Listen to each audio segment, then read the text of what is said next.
Hello, Catherine. Hello, Ted. How are you? I was wondering how this was going to work. I didn't know if y'all were going to both be in the same room at the same time or if y'all were going to do this on separate computers or whatever. So this is exciting for me. Yeah, well, we debated because I wasn't sure how the microphone was going to sound if we were both trying to just use the computer. So hopefully there's not too much echo or whatever. Oh We'll no, y'all see. sound great. Hey, Daryl. Good. Hey, how are you? I'm fantastic. So this is a twofer for me as far as first. I've got actually multiples. I've got two people on that I'm interviewing at the same time. Uh Two people who are y'all in the same building at least? We're like Yes. 10 feet away apart from each other. Okay. All right. And then of course, this is my first international podcast. International. Yes. That's cool. So how's it going with you guys? I mean, I haven't seen y'all in the flesh in almost a year now. I know, right? It's just been kind of a wild ride for the last year and a half. Um, I don't know. We're hanging in there. It's been kind of hard on our team, a bit hard on the um, some of the business side of it, but we're going into flu season, so that'll boost our revenues a little bit, and then we'll have to see how it goes from there. But I know I'm tired. I think I was talking with my coach, Renee, Right. and she said, yeah, I think it's called compassion fatigue, and I said, yeah, I Yes. think I'm there. Yeah.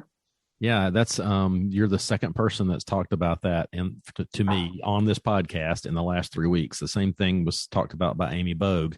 I definitely know it's decision fatigue, if nothing else, because our decision makings that we're having to do is way higher than I've ever had to do in my life before this. Yeah. That's for And sure. by the minute it seems, or it feels like, Oh right? yeah. Yeah. Yeah. Everything's got to be faster and right now, and I've got to have my answers right away and that kind of thing. So it is crazy. What did you think, Ted, of the intensive? Did you find it useful? Did you take away quite a bit, or? I did and I didn't. I guess it's because I've dug into it a lot already with the book, and the for and I'm going to go ahead and tell y'all some of what we're talking about is going to get used at the actual thing. I'll sort of cut and splice and whatever, but this may be one of those things. The book that I'm discussing for everybody who's not familiar with this is called The Vision Driven Leader. It's by Michael Hyatt, and Michael is our group coach that we have for our wonderful group 7, the best group that they ever had, by the way. And I think will also be the last group that he coaches. That I don't know if that's a good thing for him or bad thing for him to go out on a bang with us, but anyway. So I dug into it from reading the book and then worked through the process because my coach had recommended that I do that. So it was kind of repeat a little bit, but at the same time, I think I dug into it a little differently. I forced myself to look at it a little differently when I found out this is what we were going to be doing. And I think that was helpful. So I've spent the majority of my day today typing out some of that stuff and fixing my actual vision script that I had before to try and sort of update it. So what do you guys think? Right. I found it really quite helpful, not even so much the vision script work, but the cascading down of the information, the way that they've set it up. I'd heard them talk about the team alignment piece before. That wasn't really a surprise, but just getting a feel for how they make it kind of a rolling, constantly evolving kind of a planning process, which is not something I'd been really familiar with. I was more familiar with the set it and then work from that plan kind of a thing. But obviously in this day and age, that doesn't work very well anymore. Right. Right. Yeah, like a 3-year thing. You're thinking of a 3-year cycle kind of thing, and then redo it in 3 years. Yeah, kind of thing. I know. Me coming from a sports background, curling, it was a quadrennial or the Olympic every 4 years, the Olympics. So that's kind of how I thought about a vision. Also, a vision script. Also, it's like because you said at the beginning of your 4 years, you figure out what you guys are going to do, and then every 4 years it resets, right? But yeah, so I mean, it gave you a little bit of a head start having that background that you have. For me, everything is set on the calendar, and not thinking that far ahead up until a few years ago when I got involved with some roles within an organization I'm in called Vision Source.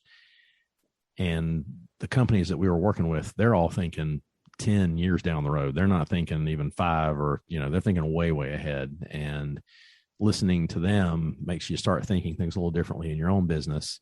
So that was helpful, but I still don't think I really put myself into the place of truly planning that 3 years ahead. It was still set on that, well, here's the end of this year, how we're going to do for next year, and that sort of thing. So it really was helpful having that type of exposure to things.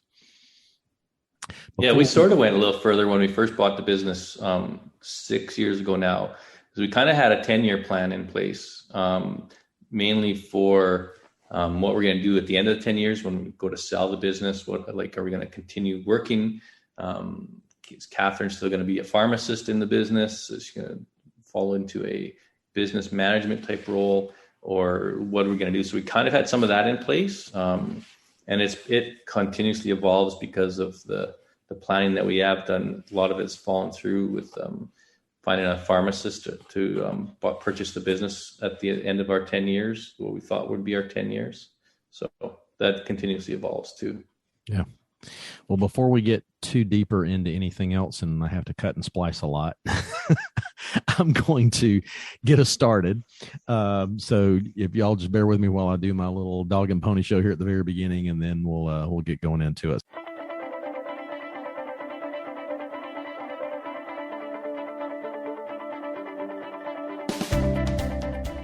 Welcome to the Vision of Leadership podcast. I'm your host, Ted McElroy. This podcast is dedicated to helping you find your wins, have a better quality of life, and become the best leader you can be. Hey, have you subscribed to this podcast yet? Don't miss an episode. They're worth every single thing you paid for them, which is nothing because they're free. I invite you to subscribe to the podcast by hitting the subscribe button. Give us a rating and a review on your specific podcast player. This helps us with our podcast rankings and makes it easier for people to find us. And as always, please support those who help support us.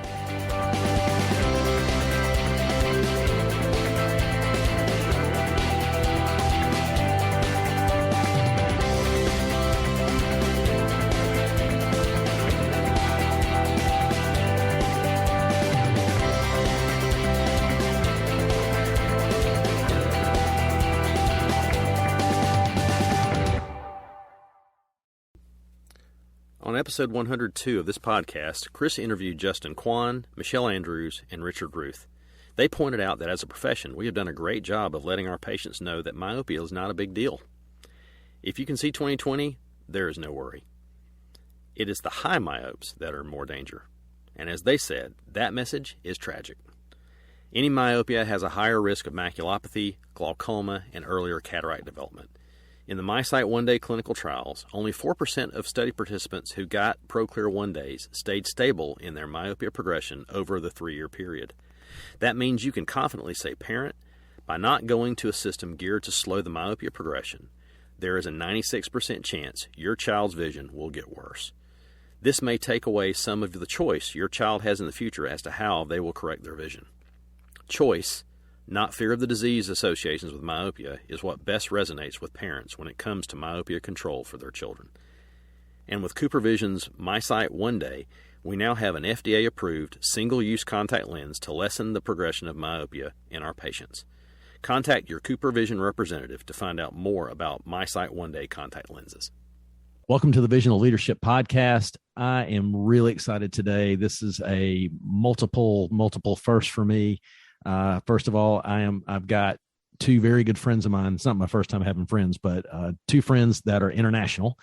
Catherine McCann and Darryl Hunt. They are from Canada and from Comox. Is that I pronounced that correctly? Comox. Okay. I never could. I apologize. Which is in British Columbia, very close to Vancouver in that area.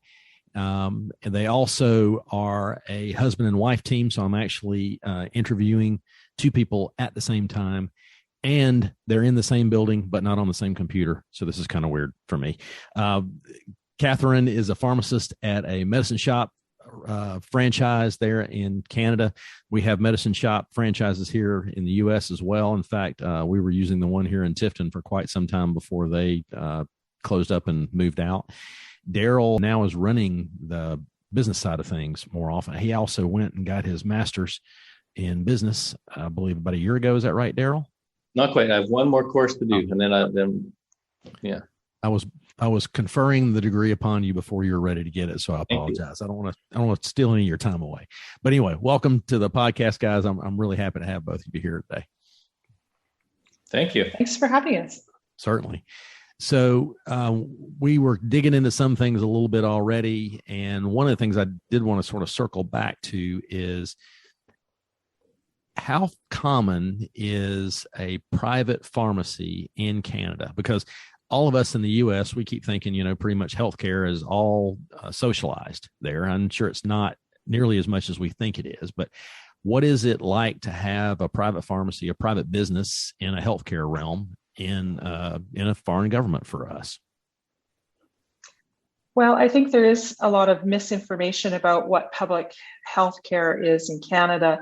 I like to say to people, what we have is our hospitals and our doctors are paid for, and pretty much everything else we have private insurance for, or we have to pay for out of pocket. So in our pharmacy, we have basically a private funded business that we run.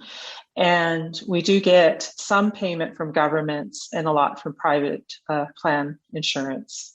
So similar, I think, to what happens in the United States with the various insurance plans. We adjudicate the prescriptions through these various plans, including the government plan for things like income supplements and social assistance and disability. But we really are a private business. And in terms of private solo ownership in pharmacies, we're becoming a bit of a rare breed. There's quite a few corporates in Canada now that tend to buy up the smaller pharmacies, whereas even 30 years ago when I started practicing pharmacy, it was much more independently owned small pharmacies in your local neighborhood. And that's very similar to here, and also with optometry here in the States as well. When we first moved to Tifton, they had actually a local pharmacy association. There were about 12 or 13 pharmacists. Every year for Christmas, I'd get a box of chocolate covered pecans, and, I would enjoy that. And slowly that list got smaller and smaller and smaller, and the 10 stopped arriving. And now I believe here in Tifton, we've got maybe, 3 independent pharmacies. Everything else is either CVS, Walgreens, or Walmart. Pretty much everything else is, that's very, very little private pharmacy here. We still do use, personally, I use our private pharmacy here in town for me, Moons, give them a big plug. Not that they're, I don't know if they're listening, but hey, if they are, hey, that's great. But it's really nice having that local connection. And why it's so important, especially in a small town, is, I see these people all the time. And it's an important thing for me to want to invest in my own community, to do business in my own community, especially in a time right now where everybody is doing things so easily somewhere else. And I would presume that even though your pharmacy is a franchise, it's still, you're running it yourself. Yeah, absolutely, Ted. We are very independent in being able to make our own decisions. And one of the decisions that we've made in terms of promoting ourselves in the community, especially because we've got other competitors fairly close to us, and also the community itself has a number of pharmacies in it. We've elected to really focus on our community, giving back to the community, being, we talk about us living and working in this community and not being some big nameless, big box store that happens to have a pharmacy in it. We spend a lot of time getting to know the people that come in the door. We know them by name, many of them. And it's that small town feel we've still tried to capture in our store. And I think that differentiates us from the big corporations that are out there. The nice thing about the Medicine Shoppe banner franchise, if you like, is that we still get some of the buying power in order to bring in our medications and our front store items, with that buying group, if you like. And also we get a lot of help with the advertising on a national level through their marketing programs that we we pay into through our franchise fees. So basically, it's just giving you a support system that's helping you do your business and making it easier. So you're not having to reinvent every single thing, but you're having to come up with a lot of it still on your own. And I think that's really helpful, having a team approach with the two of you working at this from both sides of it. Yeah, it'd be a lot of work on your own. And when our business partner who's in Edmonton, she's been on her own, and this is her third franchise. Her first one, she started up by herself, independent, small little pharmacy, about 400 square feet, and she had to figure it out all by herself, kind of thing. But having her and the Medicine Shoppe franchise or behind us gives us a little bit of support in that marketing. They give us the purchasing power, so they go out and source and have a formulary or a schedule of drugs that they follow. They go out and purchase them from the big McKesson, and then we can purchase them at a lower rate than what you would just by going McKesson directly. Right. So giving you some economy of scale, so you're able to do some things a little bit more affordably. But I'm sure not only does it help your margins, but I'm sure it also helps you pass a lot of that on to your own customers as well. Absolutely. Yeah. It helps keep us competitive. I think sometimes people are surprised when they come to us and they find out that our prices for our medications are actually pretty reasonable. We're not the most expensive in town, so to speak. So that really helps us as well. And we do have some folks that are price conscious for a reason. They're mainly seniors is who we serve in our community. We're a retirement community. And so some of them are in fixed income, and so they pay attention to that. And we try and make sure that we can, meet their needs without breaking their bank. And with that, I'm presuming also you're always looking for different revenue streams, different income producers, not just the pharmaceuticals. What are some things that you've brought into your business in the last couple of years that are maybe different from what you would ever expected you would have done 10 years ago? One of the things is actually when we purchased the store, the previous owner had developed a large home health care area in the store, like for walkers, wheelchairs, braces, like for wrist braces, ankle braces, something like that. So we've been developing that side of the store quite a bit in order to maintain our level of profitability in the business. We also have introduced a couple new products. One of them being, Catherine can speak more to this, but it's a DNA service that will determine whether or not how you process medications based on your genetic makeup. Yeah, so talk about that, Catherine. That sounds exciting. So yeah, we brought in these kits a few years ago. They are the company that we use is called MyDNA. The company originates out of Sydney, Australia, actually, and the medical director of this particular laboratory that processes the kits is someone who has a lot of experience and background in pharmacogenetics, or the study of medication being affected by your genes. So what we've done is we bring these kits in and we offer them to people who have been struggling with either side effects or ineffective medication. And with a panel of specific medications, we can test them and see if maybe their genetics is impacting the results they're getting from their medications. So what it does is it looks at things like the metabolism of the medication, as well as some of the distribution issues that arise with the medication. So how well you can either absorb the medication or eliminate the medication. So it's a nice tool to have in the tool chest, so to speak. So I use it selectively. I use it when I have people that seem to have to go through a number of different medications and still are struggling to get any impact or results from their medications. And for the ones that we've been using it with, they've had some very interesting results. Obviously, our genetics we're all individuals, so our genetics vary from person to person. And so the results that we get are always different. And when we go through and do some interpretation and make some recommendations based on those results, it's really quite fascinating. And we've had a number of people that have benefited from that. We've known which medications to stay away from and which ones that we might need to bump up the doses a little bit in order for them to get an effective result from. And it's something that we definitely get a lot of interest in when we bring it up when we do our consultations with patients. So are there certain disease processes that it seems to work a lot better for than others, or is this pretty much a panacea for every kind of health condition that there is? No, there are a couple of specific ones that we use it in. I use it in particularly with people suffering from depression, also from cholesterolemia or high cholesterol.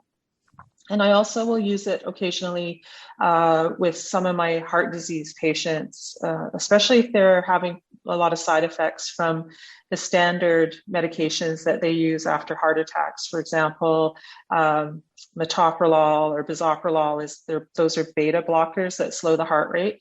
And people will sometimes get a lot of side effects from those. So I've sometimes used the DNA testing to figure out if those medications, or if their genes are the culprit, or if we just maybe need some dose adjustments or to avoid the medication altogether.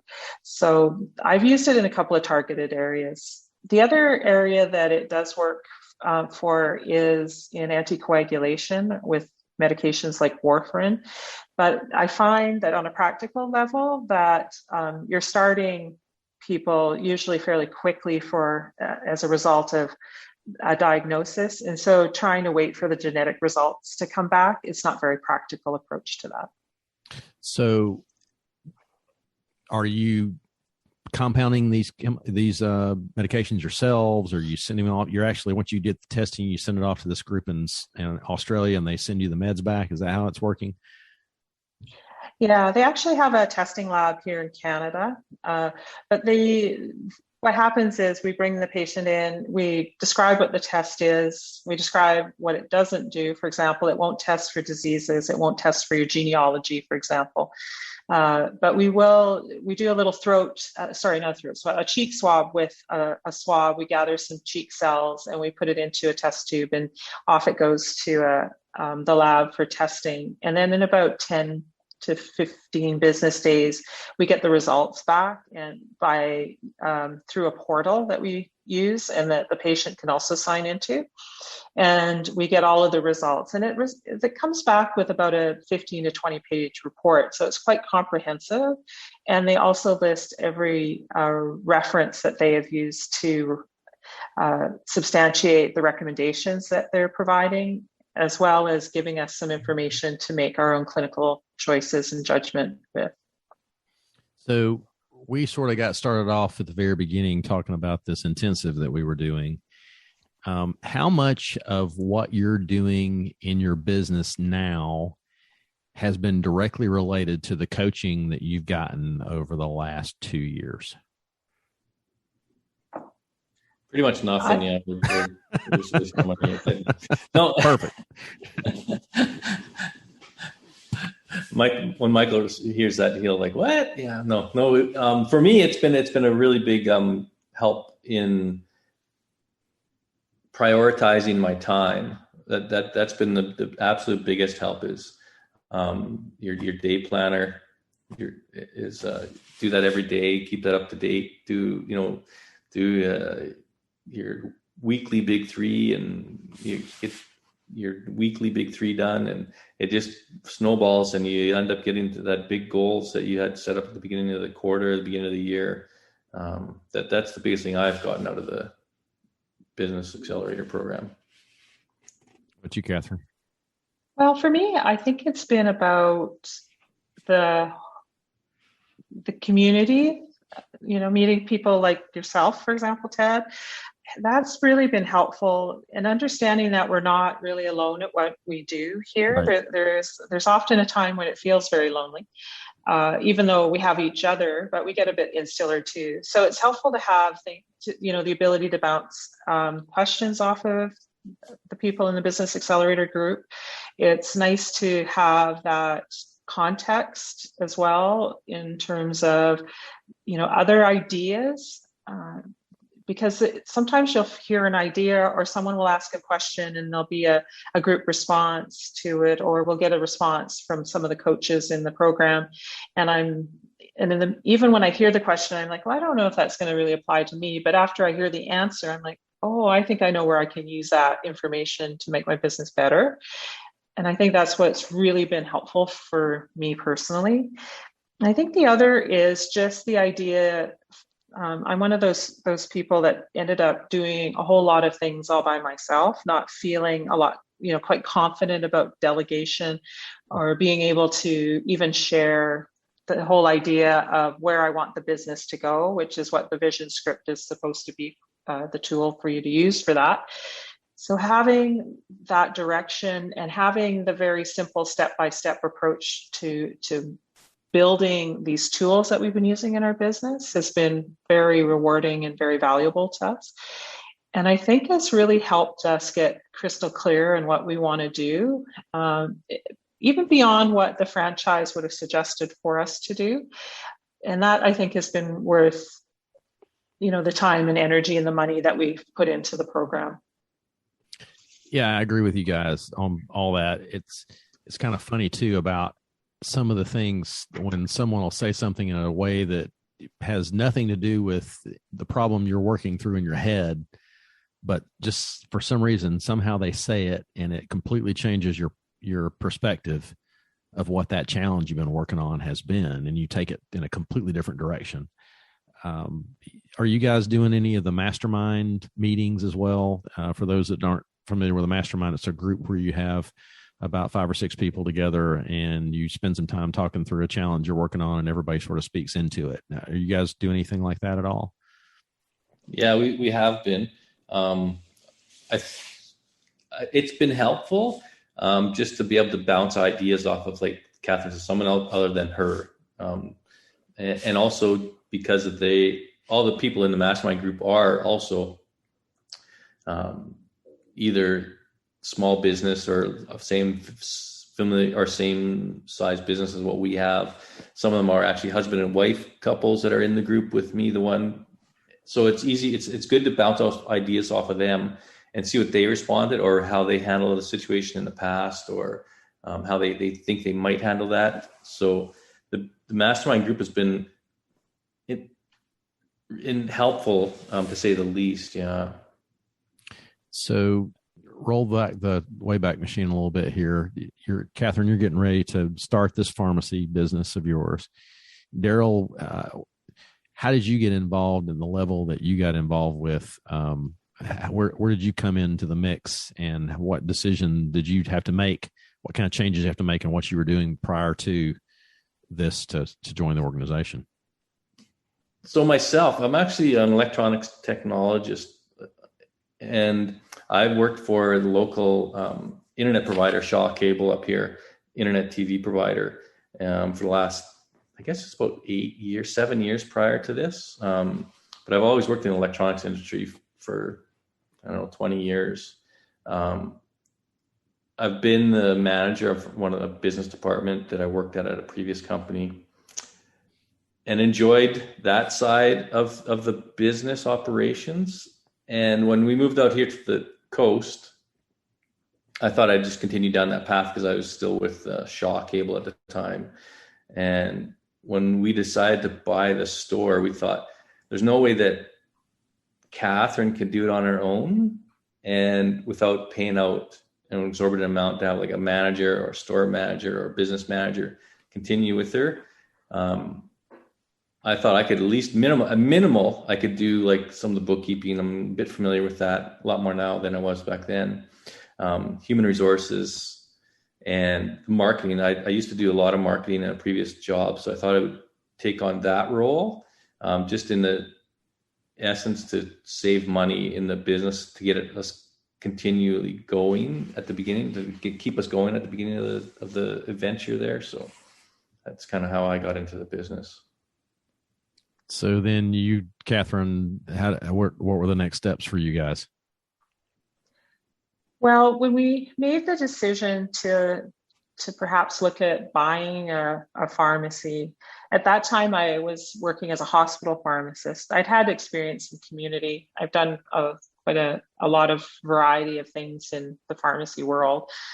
So when we made that decision, we approached our now business partner about the Medicine Shoppe franchise because she had the 2 stores, and we indicated that we had one that we thought was for sale here in Comox, and she didn't even miss a beat. She said, "I would love to be a partner with you in that business if you'd like." So if it felt like we had the backup with all of her experience, the 2 of us, we felt pretty confident going into an established business. So we knew what the revenue stream was like and the profitability was like. I think the things that were a bit of an unknown for us when we took it on was how were we going to sustain that without the previous owner's involvement, because he was quite clear that this was a retirement move for him. Mm-hmm. He wasn't going to stay in the business.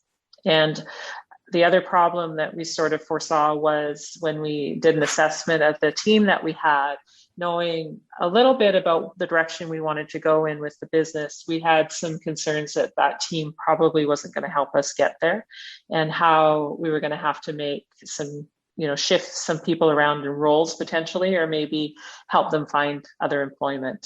So that was, when we first got started, there were a lot of moving parts, and we put in an awful lot of hours in that first year just to get the business to a place where we want it to be and maintain the stability of the revenue stream. Like I say, we were worried that we might lose people because of that personal relationship with the previous owner. And then since then, it's been about slowly evolving it to the kind of business that we wanted to have, really build on the success of the previous owner, who did a lot of what we're doing in our community, in the community. We built on that. And then also moving it from much less of a prescription filling service to a much more complete home, like healthcare and home healthcare, as well as a very high clinical focus in our practice, something that people are not really as familiar with. And we've had to spend a lot of time marketing our services to the community. And yet once they've experienced them, it makes for very good ambassadors for our business. We have them sing our praises after we've really helped them. So when you're changing the direction, how much retraining did you have to do with your customers? I presume you wanted to keep as many of the old ones that you had. How much retraining did you have to do with your customers to get them to understand that what you were doing was going to be a little different from what they were used to, but still having that same feel of what they'd had in the past? I think what was really hard, and what we ended up doing with some trial and error, was recognizing that not all of the people that we brought that came with the business were going to be candidates for this new approach. So we ended up having to, if you like, segment our customers a little bit and look at them in terms of who would most benefit from this service, who would be most open to the service, and then looking at some ways that we could introduce a more clinical focus to their care. And as we started to get better at doing it as well, we started to identify more people that we could benefit, and it just kind of snowballed from there. So we tried to take baby steps in the beginning, mainly because we were still trying to get our team in place and do a few other things in the business, and trying to focus on doing a whole bunch of new things felt a little bit overwhelming to begin with. And I think that we've also learned that, for every no or 2 or 3 no's that we get, we eventually will get 1 or 2 or 3 yeses. And we just have to be persistent in pursuing that approach. And once they've experienced it, and we get them on a regular schedule of reviews, a regular schedule of clinical contact, they really miss it if I end up having, a pharmacist on holidays for a period of time or what have you, because we kind of get behind in some of that work. So it's been an interesting evolution. And I think over time, we've also attracted the kinds of patients that really appreciate that kind of service as well. So let me get this straight. you guys decided that we're going to be some people y'all just weren't going to take care of anymore. And I'm putting that sort of bluntly. But Darryl, when you decided that was going to be the case that you guys were going to take, how did you come to that decision that they're just not going to be our customers anymore? Well, we didn't necessarily go that far. What we did is we cherry picked a lot of the patients that would benefit the most from the new services, and we focused on them and their needs. The ones that, so what Catherine was talking about are her clinical services like medication reviews. So we identified through the government process of who is eligible to get a medication review, and it would be covered for by pharmacare or by the government. We identified a lot of those people, and then we started marketing and developing a strategy to attract more patients. It's very similar to that. We created an avatar that is our ideal patient, and then we started marketing directly towards that avatar, so that when new patients do come through the door, we can identify them almost immediately that there's a patient that we want to talk to. That's one we want to massage and take care of. It's not like we're not taking care of the non-perfect ideal patient. We're not spending a lot of time in massaging them into a long-term customer at that point. See, this is actually kind of perfect. I'm glad you're explaining this, because this is exactly what I think a lot of us, it's not just, I think a lot of your colleagues, a lot of my colleagues struggle with this very thing. We're all trying to be something to everybody, when in fact, if we were going to concentrate on the people who are truly that ideal avatar for us, we could give them a much better experience. All those people who don't fit into what we want would not be not be getting the right experience, and they may actually be happier somewhere else. Mm-hmm.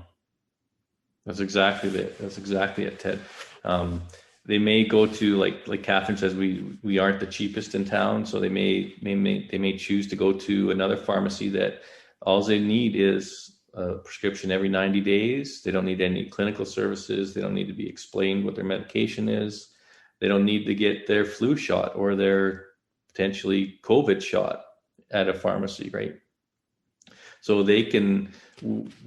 we tend to market towards the people that do need and will appreciate and pay for that type of service. I think one of the things in our business, Ted, that we recognized early on is that we have to be able to look at keeping our costs really low in order to focus on creating the time for our clinicians to be able to spend with our patients. And that's made a big difference in the shift in my thinking as well. Is I have found that when I'm able to, that the prescription fulfillment side of it is running really smoothly. I'm not having to troubleshoot those processes as frequently, and that frees up my time to spend more time with the seniors that we serve.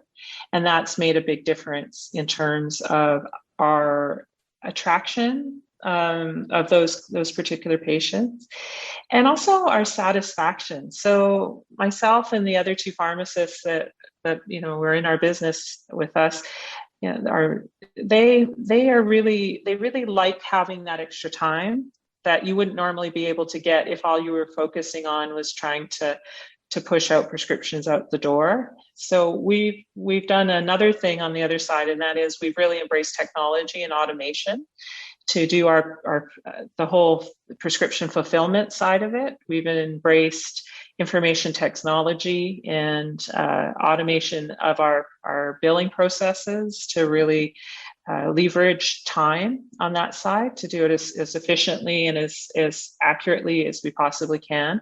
And then that allows the pharmacist then the time at the other end when the prescription is already filled to take the patient aside and do all of the clinical services on that side. So we've it's an interesting idea, because when I went through business school and did my MBA 30 years ago, what I was taught is you could either be a quality leader or you could be a cost leader, but you really can't do both. And I actually would beg to differ. I think we do a little bit of both. And we do that by really making sure like I say, our processes are really finely tuned, and also providing top quality clinical services, some of which people will actually pay for. And when you're actually had that avatar figured out, you know who's going to value it before they even know they're going to value it. So the discussion is, I'm presuming, a lot easier to have with them because you've already figured out how you're going to pitch it, how you're going to, take care of them in the long run. What does that process sound like if I'm the right person walking through the door? How are you going to give me the goods? Well, I know when I have someone that comes in for the first time, is I ask them if we can spend a few minutes just getting to know each other a little bit. And what that does is help me understand where their needs might be. So I like to, because as you just mentioned, sometimes people don't even know what they need. So by asking some questions, taking the time to really listen to their concerns, helping them look at even their medication regimen a little differently, even helping them identify if they've got side effects, for example. It's surprising to me sometimes, just as an aside, how often people will put up with things that you can solve for them. So especially seniors, they just, I hear this all the time. Well, I'm just old and that's just the way it is. And there's nothing that can be done about it. And my response is, no, that's absolutely not true. There's a lot we can do about it. So let's sit down, let's go through your list of things that are bothering you, and let's figure out some ways to solve some of these problems for you and to meet their needs.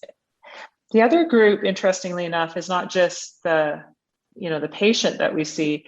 We do a lot of work with caregivers and their families. So it was a nice add-on, if you like, to where we were targeting in terms of our business. But what we've also found is that, the families, sons and daughters of the people that we serve, are now part of that care approach, if you like.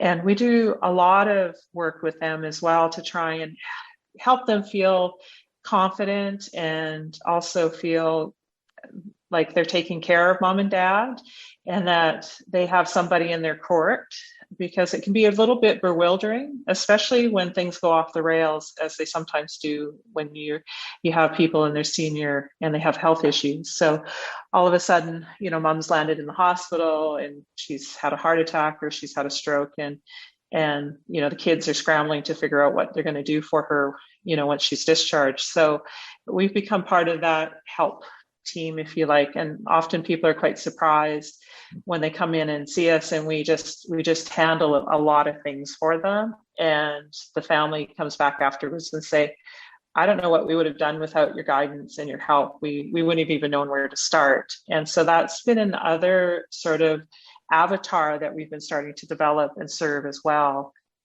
from our business perspective. And also, just serving those two groups has been really quite satisfying. Just to give you an example, I just got flowers the other day from one of our patients, just as a thank you for some of the work we've done in it. And it's kind of surprising often, because it's like, well, that's just an average day for us, right? But they were so appreciative. So how did you guys come to the idea of coming up with this ideal guest in the first place, Darryl? Well, another small business group that I belong to, one of the guys in the group is a marketer, and he mainly does digital marketing.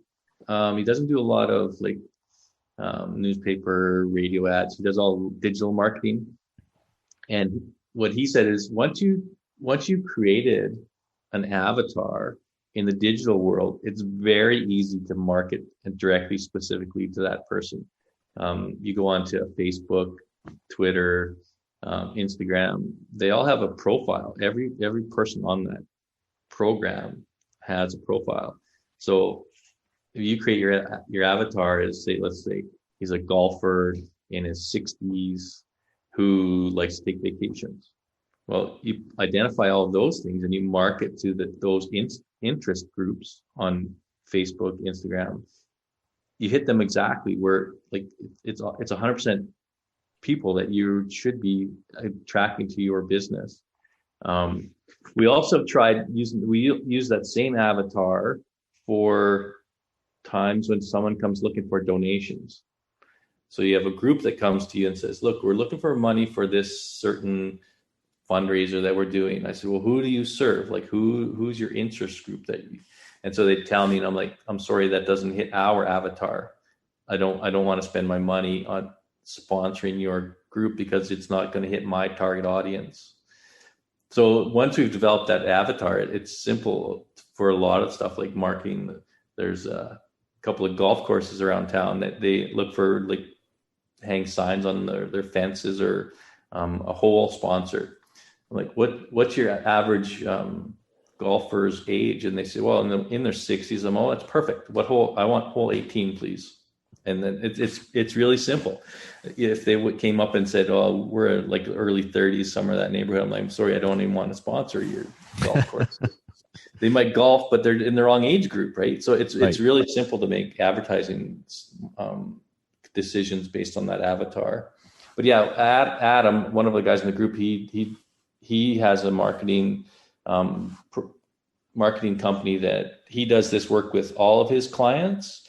That's one of the very first things that he does is, let's find out who you want to serve and let's build your avatar and start attracting those people. That's brilliant, because we spend our wheels and our money and our time talking to the wrong people half the time we're in business. There's that old joke in marketing. We know 50% of our marketing works. We just don't know which half. Yeah, exactly. Yep. Go ahead, Catherine. I'm sorry. Well, I was just going to say that we've also been able to use that as a teaching tool for our team members as well. So when we explain to them the kind of person that we are best able to serve, then when those people show up for a variety of other reasons, for example, when they go into our home healthcare area to get a brace or to pick up compression socks or whatever it is that they're buying down there, our team members know right away if they're the ideal candidate for our services in the prescription side or in the clinical side. And we've given them some talking tips, if you like, or scripts to use in order to talk to them about where they get their prescription services and a couple of the benefits that they would get by moving their business to us. And our team is getting very savvy about how to do that and very smooth about how to do that and bringing over people from other pharmacies when they hear about the extra services that we provide and the personalized touch that we provide in our pharmacy. And some of them will say, yeah, I'm willing to give it a try. And we transfer them over and they get to experience what I think is a really high level of care and attention that we provide in our pharmacy. How do you teach your team this avatar, what this avatar looks like? I mean, how do you go about that process? So we actually, the best thing Adam said is give it a name, give her or him a name. So our perfect avatar is Shirley. That's who our avatar is. And that's all you have to do is, look, there's a Shirley walking through the door. And they can identify, when they start to identify that Shirley is that senior, maybe 65-ish, comes in with a list of prescriptions in her hand kind of thing. She's there to, like Catherine does, maybe pick up some Tylenol or a pair of compression socks. Soon we start having that conversation, and so it's just simple questions about, are you from the Valley? Do you live close to the store? Are you recently retired, or what do you do for a living, kind of thing, which kind of keys off some of the things like, so you were a teacher, so you have a very good benefits plan. or you're in the military, you also have a very good benefits plan, right? So they're not the ones that are worried about how costly their prescriptions are because of their good benefits plan. And they also, our staff also understand that we have to keep filling that, the pipeline, right? The funnel, their sales funnel. So they kind of know who to identify, simply because we've had that conversation. We told them, like, we've talked to them about the program. One of the programs that we use is critical conversations. So we go through the program and set up scenarios where a mock patient comes into the store, and they're a paid patient, they're a paid actor who comes into the store and it is asking about compression socks, or how do I transfer a prescription here? And so we've coached the team on the right answers to give when that patient comes in. And the more you do it, the more easy that conversation becomes and doesn't seem like anything out of the ordinary. But it takes practice. Yeah. So, Catherine, how did you know there were enough Shirleys to go around for you guys to make this work? Well, one of the things that the Medicine Shoppe Canada franchise helped us with was producing a demographic report for our area and giving us some insight into that avatar, if you like, or at least the really broad population that we have here in our local area. So that was one thing. We had some facts to back up what we were wanting to do. We also had, of course, when we bought the business, we had our own database, so we could look at the average age of the person that we were already serving. We could also look at the kinds of disease processes they were experiencing, so that we could be savvy about how we might be able to help them, especially with chronic diseases. So high blood pressure, chronic obstructive pulmonary disorders, cardiac disease, diabetes, type 2 diabetes. Those are probably our top 4 chronic diseases that we see in our practice. And then we just became really good at putting what we saw in the demographic information with what we saw in our own information, and also sort of triangulating that, if you like, with the desired goal of bringing in people that would really benefit or be appreciative of the clinical services. And then using that information was how we made our choices around how to develop that avatar. So we didn't do it in a vacuum. We did do some thinking about it and got some data to back that up originally. And now, after 5.5 years, a lot of what we saw is rung pretty true to what the groups of people we're serving right now. So I love how this has gone. I don't know if y'all felt this like at about probably 10 o'clock your time today. I must have been channeling. I couldn't be further away from the two of you in North America than I think I possibly am, except for if I was in Florida right now. But my fourth question is, who is your ideal guest? How did you identify them, and how do you reach them? And y'all did this without me even having to prompt you. That was pretty impressive. Thank you both for pulling that one off. Let's see if you can guess what my next question is going to be. Probably not. Uh-oh. Okay. So I do want to do something that's a little bit different, something we've not ever talked about in our groups, but something I'm kind of struggling with a little bit of late. And that is really feeling like I'm kind of a fraud a little bit, this imposter syndrome, if you will. Do you guys ever deal with that, or is that just me?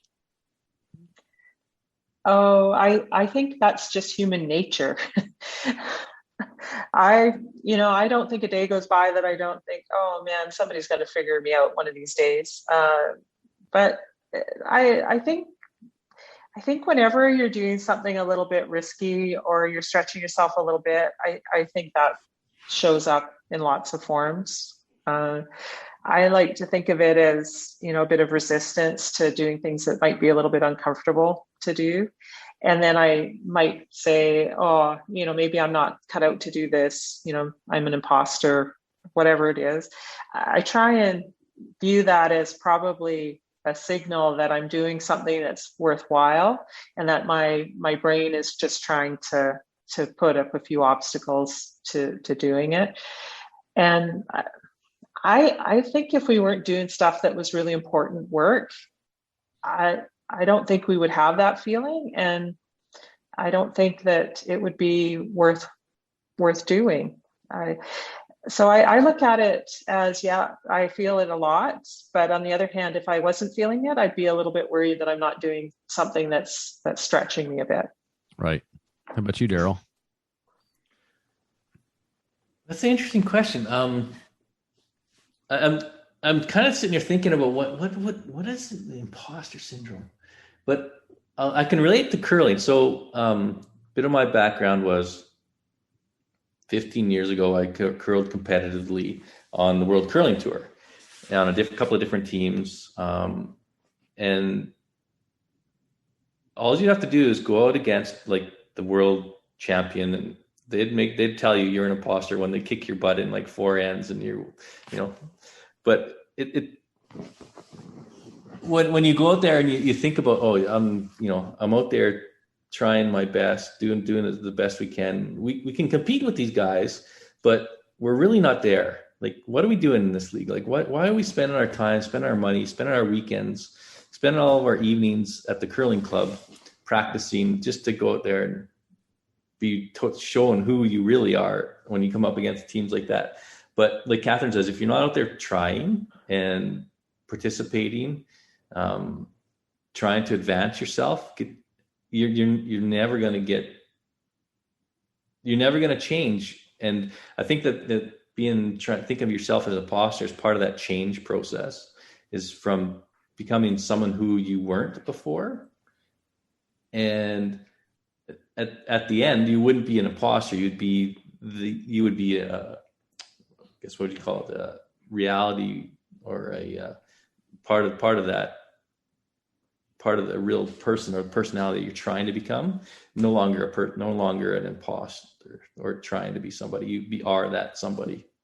Yeah, because I mean, I think that our society today is all this whole fake it till you make it kind of thing. And when we actually start applying ourselves, when we start trying to push ourselves I agree with you, Catherine. I think it's part of that is the being out of that comfort zone, maybe not exactly into the, what's the other zone we were talking about the other day? The delusional zone, where you're so far out in front of yourself, that I think that's where you start getting into more narcissistic, and then you're definitely not feeling like a fraud. You're just feeling like I'm Superman. I can do anything. But when you're in this almost feeling like a fraud a little bit, like you said, Catherine, I think probably better, somebody's going to figure me out sooner or later. I don't know when it's going to happen, but somebody's going to finally look at me and go, "J'accuse, I got you," and, I kind of have felt that like that a lot more, it seems like, in the last year. Maybe it's this compassion fatigue. Maybe it's the decision fatigue. Maybe it's just the fact that we're all not quite out over the tips of our skis, but we're getting pretty close to it, and it's a different feeling perhaps than it's been in the past. And I guess part of it is changing. You guys are doing the same thing. You're changing the way you're doing your business. You're putting it into a different place. You're going to actually probably have somebody else doing all the things that you've identified yourself as in the past moving forward. And how does that feel now that you're not having that identity anymore? Well, I think it feels a bit like you're unanchored, for sure.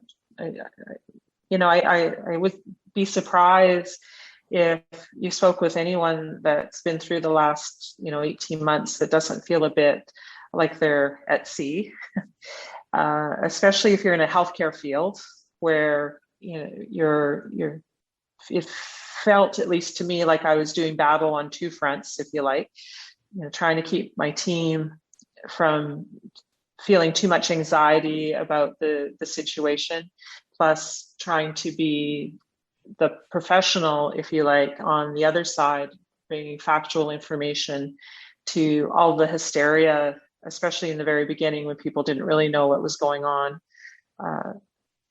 So I I think that that's part of how we grow. It's part of how we get a little bit better every day with what we do.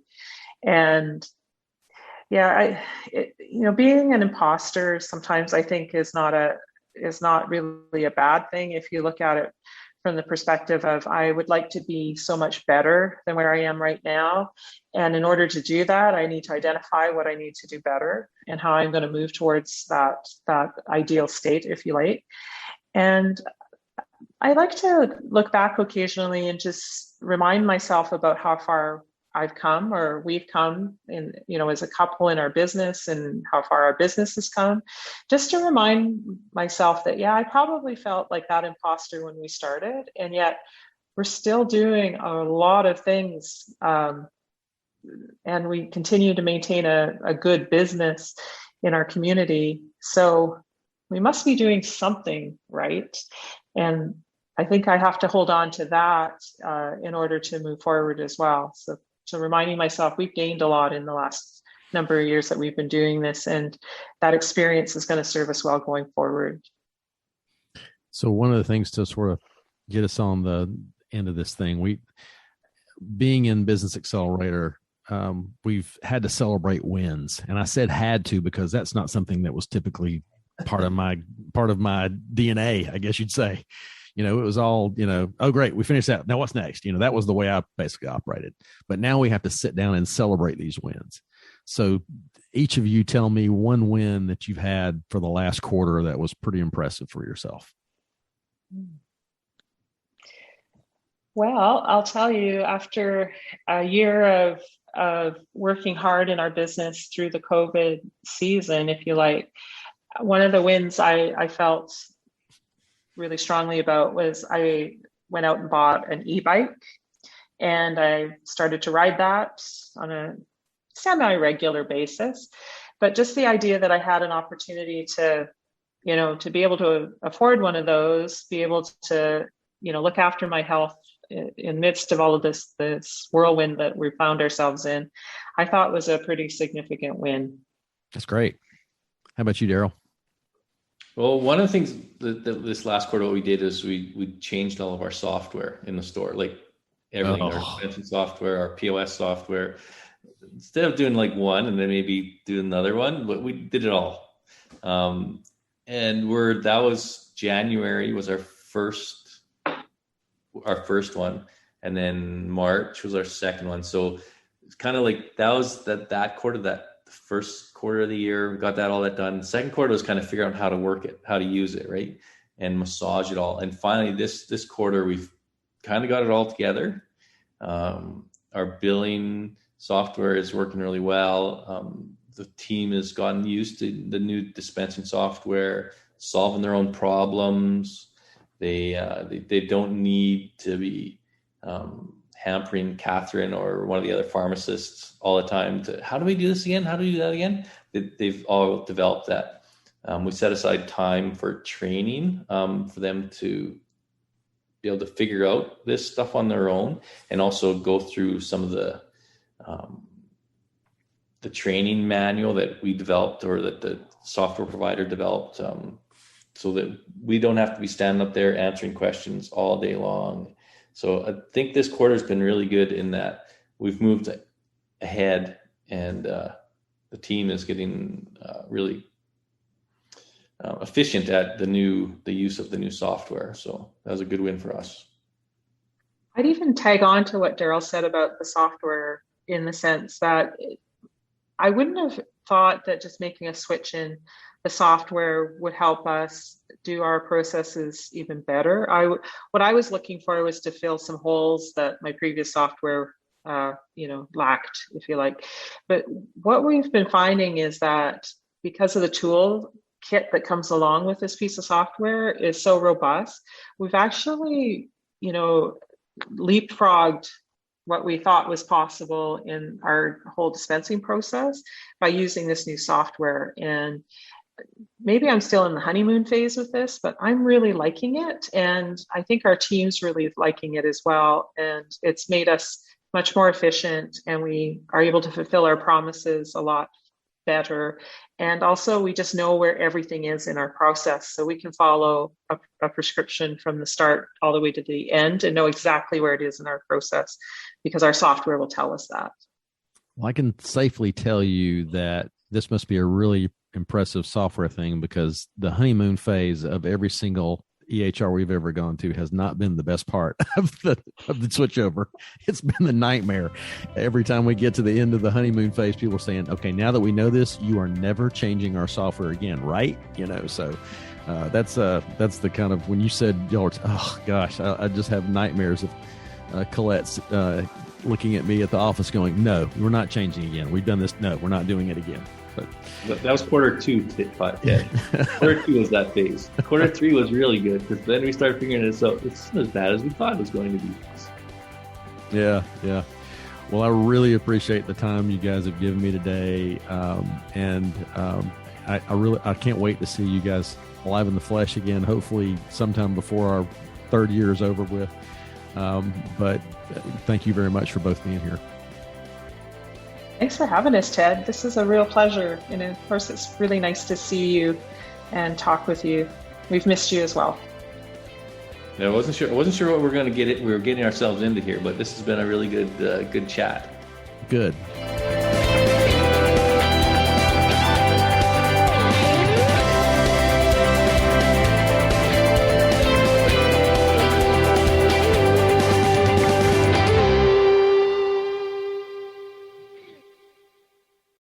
So now, Catherine, you've been through this. You said you were thinking about doing one of these. You should do this now.